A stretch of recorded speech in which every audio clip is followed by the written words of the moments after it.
Hi, xin chào tất cả các bạn. Chào mừng các bạn đã quay trở lại kênh YouTube của Madame Heo. Mình là Heo, hiện đang sinh sống tại Pháp. Và hôm nay mình các bạn thấy là mình đang diện đồ rất là lồng lộ, make up này kia đúng không? Thì hôm nay là ngày thứ ba, có nghĩa là một tuần nữa là Pháp sẽ hủy bỏ tất cả các lệnh lockdown, phong tỏa và tụi mình sẽ được tràn ra đường. Cho nên 2 tháng ở nhà mình cảm thấy quá là bí bách. Cảm thấy là trời ơi, muốn được đi ra đường để lên đồ lồng lộn, make up này kia, chứ ở nhà mặc đồ bộ nhìn bèo nhiều giống mấy bà giống như bà Azuma Hàn Quốc quá ghê. Thì hôm nay mình sẽ hướng dẫn cho các bạn làm một cái rất là cần thiết, đó là khẩu trang. Bởi vì ở Pháp á, bởi vì hiện tại ở Pháp là rất là khó để mua khẩu trang,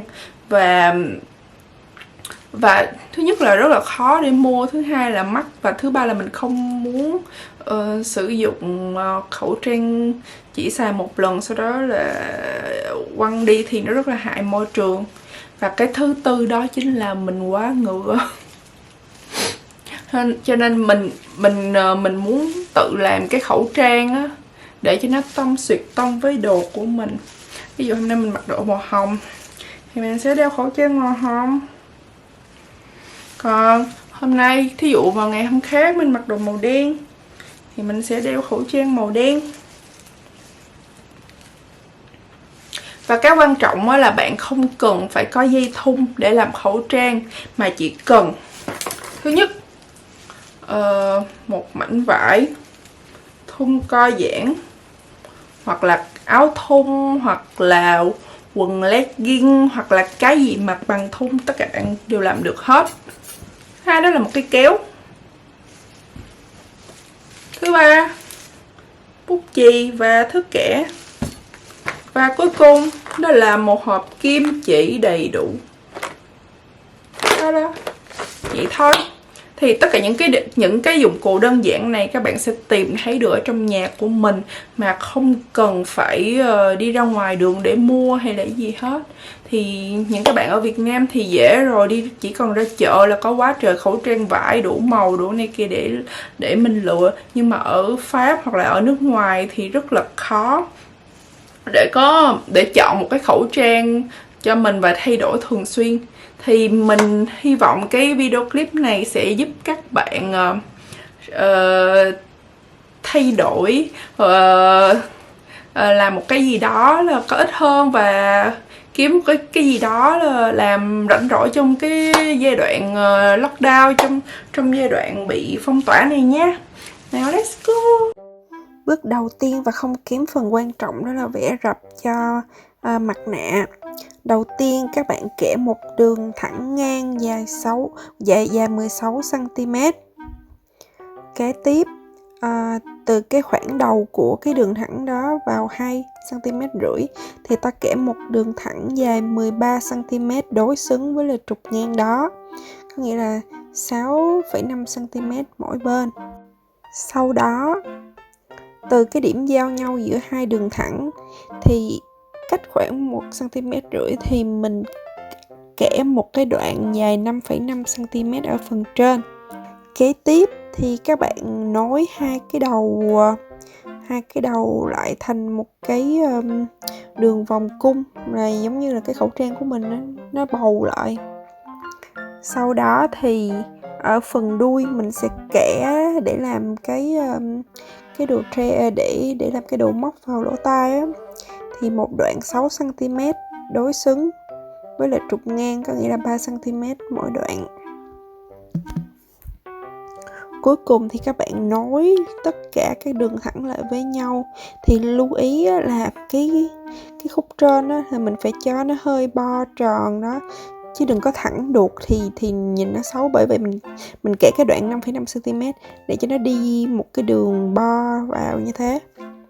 Và cuối cùng cái điều quan trọng nhất là kẻ một cái ô hình tròn cách khoảng 1,5 cm để làm cái làm cái lỗ để đeo vào cái lỗ tai của mình.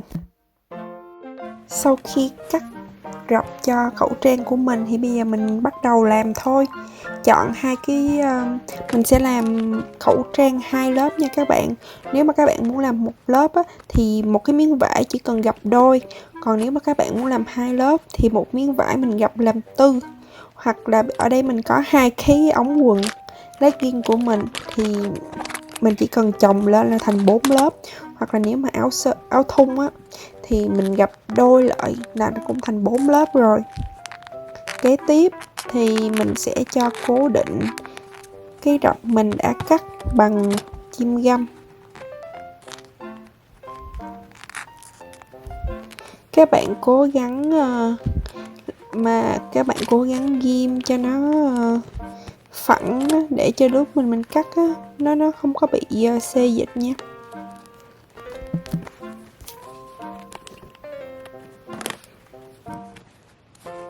Sau khi đã cố định miếng rập vào vải thì chúng mình bắt đầu cắt theo cái đường viền của cái miếng rập đó. Thì lưu ý là các bạn cố gắng cắt cho nó sát với đường viền, đừng có phạm vào nha. Bước này là xác định xem là mình có làm cái khẩu trang đẹp hay không đó. Bởi vì sau đó là nếu mà mình cắt không đúng á, nó sẽ bị tưa cái vải ra thì nó sẽ không đẹp lắm.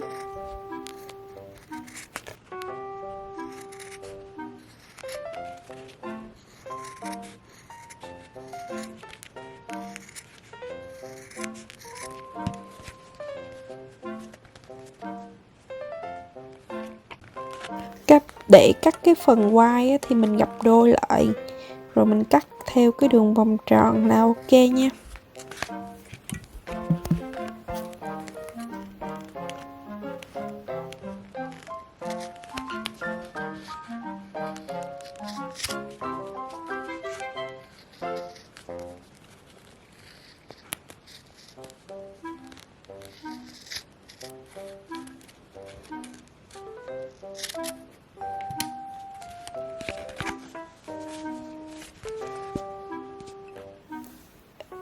Sau khi đã hoàn thành cái phần cắt xong thì mình đã có 4 miếng vải. Tuy nhiên sẽ có 2 mặt trái vào 2 mặt phải. Thì bây giờ mình sẽ lộn mặt phải vào bên trong và để bên ngoài là mặt trái để cho mình ghép 2 miếng lại và bắt đầu khâu.